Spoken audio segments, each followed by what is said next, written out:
I call the Honourable the Treasurer. Thank you, Madam Speaker, and I rise to join with everyone else in offering our condolences, particularly to that towering figure, Tammy Fraser, and the Fraser family on the loss of their husband and father, and for the nation, a former Prime Minister.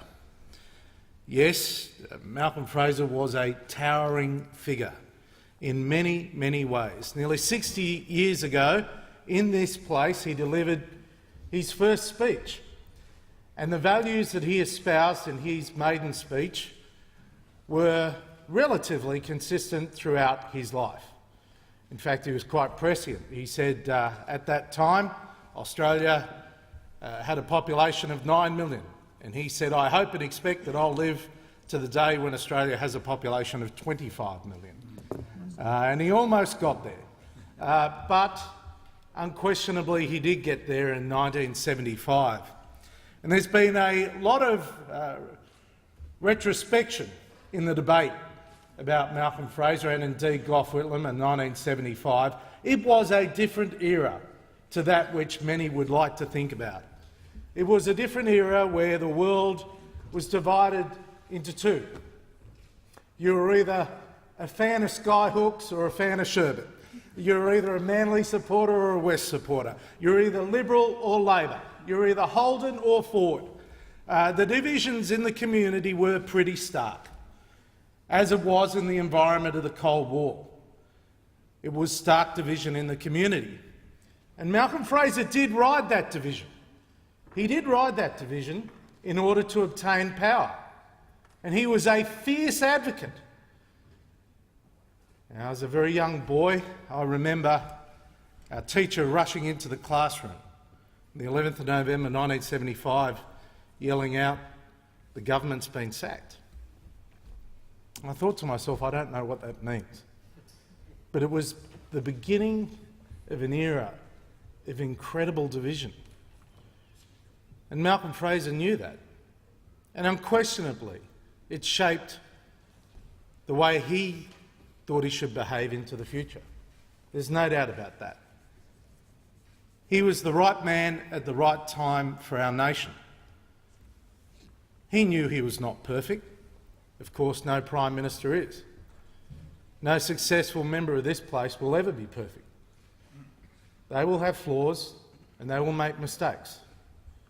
And for the many successes of the Fraser government, which have been outlined by my colleagues here today, initiatives that stretch from an embrace of multiculturalism, the development and set-up of SBS, through to his embrace of immigration, particularly migration from Vietnam, there was another side to it.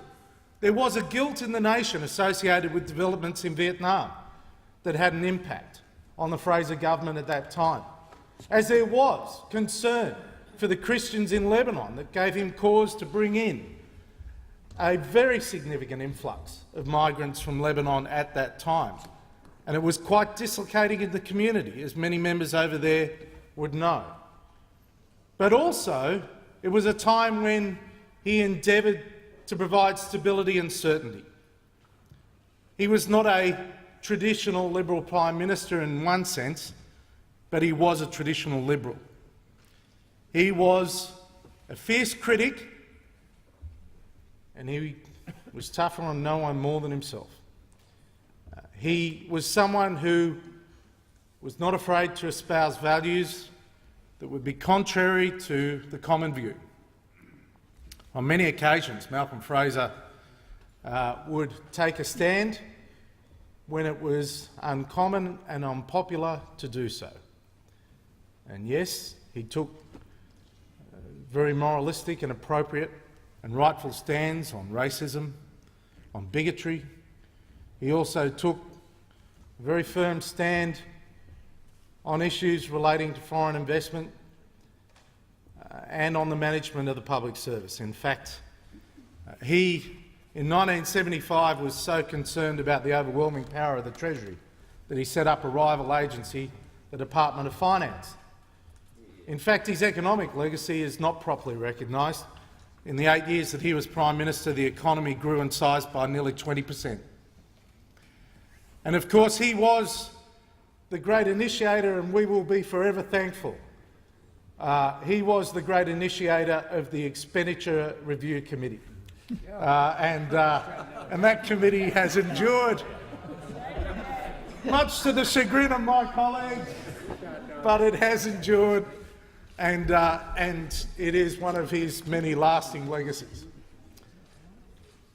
Madam Speaker, in his 1971 Alfred Deakin lecture, Malcolm Fraser was espousing the challenge that life was not meant to be easy. He was taken out of context at that time, but he was recognising that the world was changing and changing quite rapidly, and that nations must change to cope in order to survive. That 1971 Alfred Deakin lecture I would commend to the House as something to reflect upon. The world does change. Malcolm Fraser changed with it, but his values were consistent. His values were consistent. I, like many others here, had many interactions over the years with Malcolm Fraser. He would occasionally ring to offer advice. On numerous occasions he would give criticism publicly and privately. You know, the hardest thing about being in the Liberal Party, Madam Speaker, is that some of our toughest critics are our own. And Robert Menzies was no different. Malcolm Fraser was no different. It is because we expect so much of ourselves. The modern left is trying to own Malcolm Fraser, but no one owned Malcolm Fraser. He was his own man. He was a genuine Liberal.